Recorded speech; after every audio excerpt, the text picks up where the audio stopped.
السلام علیکم ناظرین، ڈاکٹر دانش ریئل فوکس کے ساتھ حاضر ہے۔ آج بلاول بھٹو نے اپنی سپیچ میں چند انکشافات کی ہیں جو بہت ہی امپورٹنٹ ہیں، اور یاد ہے آپ کو کہ انہوں نے مزید زیادہ ڈسکلوز نہیں کیا، لیکن آصف علی زرداری نے بھی کہا کہ کچھ راز ایسے ہیں جو میں اوپن کر سکتا ہوں۔ بہت سارے یقیناً لوگوں کے پاس راز ہوتے ہیں، یہ صدر رہے ہیں، وزیر اعظم رہے ہیں، تو ان کے پاس راز ہوتے ہیں، لیکن کون سے راز ملکی مفاد میں ہیں، کون سے راز ان کے مفاد میں ہیں، کون سے راز قانون اور آئین کے مفاد میں، یہ بھی دیکھنا پڑتا ہے۔ اب عمران خان تو نہیں ہے نا کہ جو منہ میں آئے بول دیں، اس سے ملک کو کتنا ہی نقصان پہنچے ان کی سیٹسفیکشن ہو جائے، جھوٹ ہو سچ ہو جو بھی ہو، جیسے سائفر میں کیا اور چیزوں میں کیا۔ بلاول بھٹو نے کہا یہ کہ عمران خان کو اگر 10 سال مل جاتا، تو میں آپ کو بار بار کہہ چکا ہوں عمران خان 10 سالہ پروگرام کے تحت آئے تھے۔ 10 سالہ پروگرام میں ان کو ایکسٹینشن دینا تھا، ایکسٹینشن ملنا تھا، کس کو ایکسٹینشن دینا تھا؟ انہوں نے کہا کہ کچھ ججز کو ایکسٹینشن ملتی، یہ پلاننگ کا حصہ تھا، اور پھر ان کو مزید 10 سال کی حکومت ملتی، اور 10 سال کی حکومت میں انٹرنیشنلی ٹرمپ نے بھی ان سے وعدہ کیا ہوا تھا، اور اس کے عوض عمران خان نے چند چیزیں دینی تھی، 4-5 بہت اہم چیزیں، جس میں سے 3-4 وہ دے چکے تھے اپنے اس 4 سال کے دور میں، ایک آدھ چیز رہ گئی تھی، یہ میں بار بار آپ کو پہلے ہی بتا چکا تھا۔ بلاول بھٹو کا یہ سٹیٹمنٹس یاد رکھیے کہ عمران خان 10 سال، آپ نے دیکھا ہوگا کہ عمران خان صاحب جب حکومت میں آئے تو انہیں پتا تھا کہ ان کو حکومت میں لایا گیا ہے، ان کو حکومت میں لانے والے کون کون لوگ ہیں یہ بھی سب کو پتا ہے، لیکن جب وہ امریکہ گئے تھے اور وہاں ٹرمپ سے ان کی ملاقات ہوئی اور سیپریٹ بھی ملاقات ہوئی، اس کے بعد انہوں نے امریکہ میں بھی پاکستان میں بھی آ کے کہا تھا کہ مجھے ایسا لگ رہا ہے کہ میں ورلڈ کپ جیت چکا ہوں دوسرا۔ تو اس کے پیچھے کیا تھا؟ اس وقت کے جو وہاں پہ مبصرین تھے، جو جرنلسٹ تھے، جو بہت ہی اندر کے جرنلسٹ ہیں، انہوں نے ڈیک آؤٹ کیا تھا، اور ظاہر ہے ان کو انفارمیشن ملی ہوگی جو ہم تک بھی پہنچی ہے اور یہاں بھی پہنچی۔ اس زمانے میں تو ایسا لگتا تھا نا کہ جی جنرل باجوہ اور پی ٹی آئی کا حصہ ہے، معذرت کے ساتھ کسی کو برا لگے لیکن general Bajwa P T I کا حصہ تھے، ایسے لگ رہا تھا جیسے عمران خان لیڈ کر رہے ہیں اور زلفی بخاری صاحب ساتھ میں کھڑے ہیں، تو جنرل باجوہ بھی بیچارے پیچھے کھڑے ہوئے ہیں، تو اور بھی جو لوگ تھے وہ دوسرے آفیشیل وہ بھی پیچھے کھڑے ہیں، جنرل فیض بھی پیچھے کھڑے ہوئے ہیں، اور جناب عمران خان صاحب امریکہ سے ملاقات کر رہے ہیں۔ اور آپ کو پتہ ہے کہ امریکہ کا اثر رسوخ ظاہر سپر پاور ہے، پاکستان کے انٹرنل پالیٹکس میں اس کا بہت بڑا رول ہے، بہت سے آفیسرز کی اپوائنٹمنٹس ٹرانسفر ان کے حکم پہ ہوتی ہے، آج بھی کوئی مانے یا نہ مانے۔ تو بہرحال اس وقت انہوں نے سیپریٹ جو میٹنگ کی تھی اس میں 10 سال کے لیے انہوں نے اپنی حکومت مانی تھی، 5 سال ان کو مل گئی تھی، 5 سال اور ان کو ملنی تھی، اور ٹرمپ نے کہا تھا کہ دیں گے، اور اگر ٹرمپ یہ کہہ دیتے ہیں دیں گے تو ان کا اثر رسوخ، وہ سپر پاور پاکستان معاشی طور پر ایف اے ٹی ایف کے طور پر اور کئی چیزوں سے امریکہ اور بزنس ایکسپورٹ ہر لحاظ سے امریکہ مائی باپ، اور دوسری طرف افغانستان میں امریکہ موجود تھا، تو کیسے لڑتے کون سی چیزوں میں؟ اور جب ایک انسان خود منہ کھول کے کہہ رہا ہے کہ مجھے 10 سال کی حکومت چاہیے، اس کے عوض مجھ سے جو چاہیں کام لے لیں، تو ان سے کہا گیا کہ تم دو گے کشمیر کو؟ جب کشمیر کے اوپر قانون سازی کریں گے مودی صاحب تو آپ کشمیر کے اوپر کچھ نہیں بولیں گے اور آدھا گھنٹہ جمعے میں پروٹیسٹ کر دیں گے۔ یہ تو جملہ نہیں تھا، لیکن یہ ضرور تھا کہ آپ اس کا کوئی ری ایکشن نہیں دکھائیں گے۔ چنانچہ پروٹیسٹ آدھا گھنٹہ ایک جمعے کے بعد ہوا، اور کشمیر کو مودی نے بہت خوبصورتی سے ہڑپ کر لیا۔ سی پیک بند کرو گی؟ جی بند کر دوں گا، بند کر دیا سی پیک۔ آج دیکھیں سی پیک میں کام ہو رہا ہے، کتنی تیزی سے کام ہو رہا ہے۔ معلوم کریں ان کی 4 سال میں سی پیک کہاں کھڑا تھا، 9 کمرشل زون میں سے ایک کمرشل زون بھی نہیں بن سکا۔ 2014 میں یہ ٹارگٹ تھا کہ 2021 تک تقریباً 5 کمرشل زون بننے تھے، اور یہی کمرشل زون پاکستان کی بیک بون تھی، باقی تو کمیونیکیشن ہے۔ اب ہو رہا ہے وہ جو رک گیا تھا۔ تو سی پیک بند ہو گیا. معیشت کو اس جگہ پہ لائے کھڑا کرنا ہے جہاں آپ ڈیپینڈنٹ ہو جاؤ, کھڑا کر دیا. وہ تمام ایگریمنٹ آئی ایم ایف سے کیے جو بہت خطرناک ایگریمنٹ تھے, جس کی وجہ سے پاکستان کی معیشت totally I M F World Bank کے سپرد کر دی گئی. پھر آپ کے اہم ترین ادارے اسٹیٹ بینک پہ باہر سے لا کر مسلط آئی ایم ایف کا آدمی بیٹھایا گیا. ایون کہ وزیر خزانہ کے طور پہ تو ایک عاطف جو کہ غیر ملکی تھا, ایجنٹ تھا اور مرزئی تھا, قیادیانی تھا, اس کو لے آئے تھے اور اس کو دے دیتے وہ. لیکن یہاں بہت شور مچا جائے. پاکستان میں مسلمان ان معاملات میں بہت سینسٹیو ہیں, تو شور مچ گیا, ہٹا دیا اس کو. تو ورنہ تو اور بھی چیز چلی جاتی.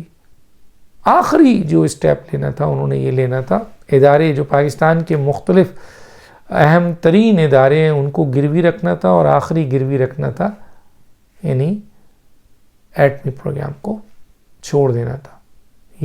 یہ ان کے 10 سال کی ایک اسکیم تھی, ایک اسکیم, اور ان کو 10 سال مل جاتا. 10 سال میں کچھ ججز کی ایکسٹینشن ہوتی, جیسے بلاول بھٹو نے کہا. وہ کون سے ججز تھے جن کی ایکسٹینشن ہوتی؟ اگر 10 سال فرض کیجئے, ابھی جو 5 سال کی حکومت یہ کر کے اترتے, تو 5 سال کی جب حکومت کر کے یہ اترتے تو کچھ لوگوں کی کچھ ججز کی آپ کے ٹینیور تو ختم ہو رہا تھا, ان ججز کو ایکسٹینشن ملتی.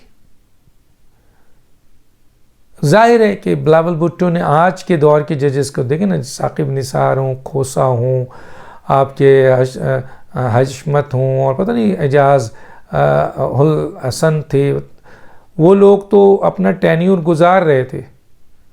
اور ہو سکتا تھا کہ اس ٹینیور میں جو ابھی ججز گئے ہیں ان ججز میں سے بھی کچھ کو ایکسٹینشن مل جاتی, قانون ایسا بن جاتا, اور جو موجودہ چیف جسٹس ہیں اور جو موجودہ ججز ہیں ان کو بھی ایکسٹینشن مل جاتی. قاضی فائز عیسیٰ اور دوسرے ججز فارغ ہو جاتے.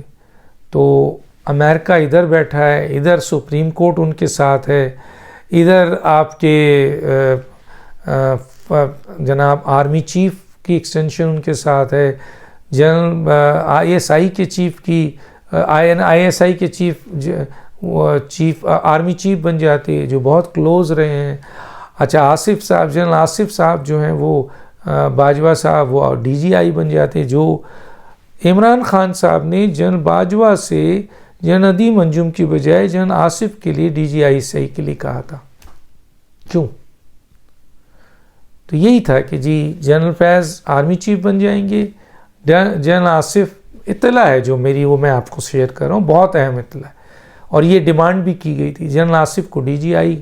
تو اس طریقے سے فوج بھی ان کے ساتھ, جوڈیشری بھی ان کے ساتھ, اور ادھر امریکہ ٹرمپ کی صورت میں ان کے ساتھ. تو پھر کون ان کا کچھ بگاڑ سکتا ہے بتائیے؟ عوام کے پاس کیا طاقت ہے بیچاری؟ یہ عوام ایک زمانے میں یہ عوام تھی جو پروٹیسٹ کرتی تھی, اپنی طاقت دکھائی تھی, باقی تو یہ بیچاری عوام ختم ہو چکی ہے. اور اس عوام کو اس جگہ پہ لا کے اور پھر اپنے فالوور کو بھی یہ موو کرتے, تو گویا بہت بڑی پلاننگ تھی. اچھا ایک اور بہت بڑی پلاننگ تھی, طالبان کو یہ انڈکشن دے رہے تھے, اندر لا رہے تھے. اور ظاہر طالبان ٹی ٹی پی کی کیا ڈیمانڈ ہے؟ ٹی ٹی پی کی 2 ڈیمانڈ ہے. ایک تو یہ ڈیمانڈ ہے کہ پاکستان کے اندر ان کے مطلب کا اسلامی نظام آئے, اسلامی نظام نہیں, اسلامی نظام تو ہے ان کے مطلب کا. اور دوسرا کہ یہ جو بارڈر ہے کے پی کے میں افغانستان کے درمیان, اس کو ختم کر کے انہوں نے ایک خاص ایریا ان کے حوالے کرنا تھا. ٹی ٹی پی جنگجو اسی لیے آ رہے تھے. الیکشن بھی عمران خان ان کی بنیاد پہ جیتتے کے پی کے کا. اور میں نے یہ بھی آپ کو یہاں پہ بتایا ہے جو کہ اہم ترین انفارمیشن ہے کہ کئی لوگوں کی جان کو خطرہ تھا. اگر یہ 10 سال رہ جاتے تو شاید مولانا فضل الرحمان پہ ویسے ہی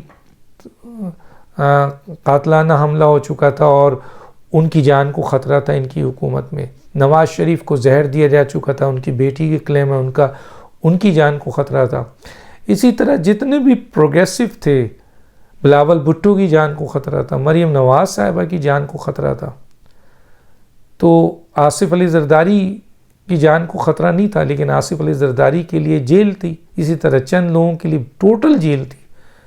اور عمران خان صاحب کا مائنڈ یہ تھا کہ میں جب 10 سال کی حکومت کروں گا تو پھر کوئی اپوزیشن نہیں ہونی چاہیے. نہ آصف زرداری نظر آئے، نہ مجھے محمد الرحمان نظر آئے، نہ مجھے نواز شریف نظر آئے، نہ مجھے شہباز شریف نظر آئے، نہ مریم نواز صاحب. تو کچھ لوگ مارے جاتے اور ٹی ٹی پی تو اندر گھس آتی. ظاہر ہے وہ تو یہ 40 ہزار جنگجوؤں کو لا رہے تھے اور بہت قریبی ان کے مراسم تھے. یہ سب چیزیں آ رہی ہیں. خود قومی سلامتی کے اجلاس میں اس بات کو بتایا گیا کہ جناب کئی دہشت گرد جن کو سزا ہو چکی تھی، جو پاکستان کی تباہی کے اور بہت بڑے قاتل تھے، ان کو انہوں نے ریلیز کر دیا. اور ٹی ٹی پی کے لیے راستہ اوپن تھا، کوئی روک نہیں سکتا تھا ان کو. یہ تو نئی آپ کے جو ہمارے آرمی چیف آئی ہے، نئی پوری کی پوری مینجمنٹ آئی ہے، انہوں نے یہ سب چیزیں روکا. ورنہ عمران خان تو یہ پلاننگ، اور جب ٹی ٹی پی یہاں پر آ جاتی اور یہ بارڈر کا جو ایریا تھا سارا ان کے قبضے میں چلا جاتا اور ان کے پاس دہشت گرد بہترین ہوتے، تو کسی کو مارنے کے لیے کیا. آپ کو یاد ہے کہ پچھلے الیکشنز میں اے این پی کے ساتھ کیا ہوا تھا؟ اے این پی بھی، ان کے بھی لوگ اس لسٹ میں ہوتے جنہیں قتل کر دیا جاتا. اور ایک ایسا نظام ہوتا جس میں عمران خان صدر ہوتے اور صدارتی نظام ہوتا اور ون مین شو ہوتا. یہ پوری پلاننگ کا حصہ ہے.